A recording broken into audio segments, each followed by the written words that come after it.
What's going on, everybody? What's going on? What's going on? Hope my mic levels are right. You know what I'm saying? What's going on, everybody? Hope my mic levels are right. What's going on? How's everybody doing today? Waiting for people to come in the chat. Yeah. It's been a tough week. Every time you look in the news, get some bad news, you know. And yeah, you get some bad news every time you look in the news. What's going on, y'all?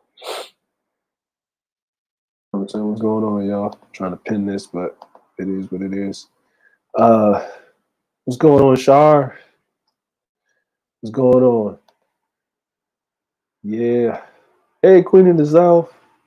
Hey, how you doing? What's cracking lagging? I'm gonna wait for people to come in. I'm gonna play some music, and then I got a little visual presentation that I want to drop here. You know what I'm saying? But I want the people to get in here, enjoy yourself.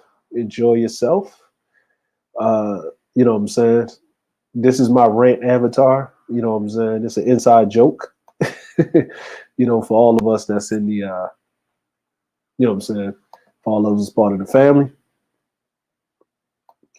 Yeah, these damn YouTube streets, isn't it? You know what I'm saying?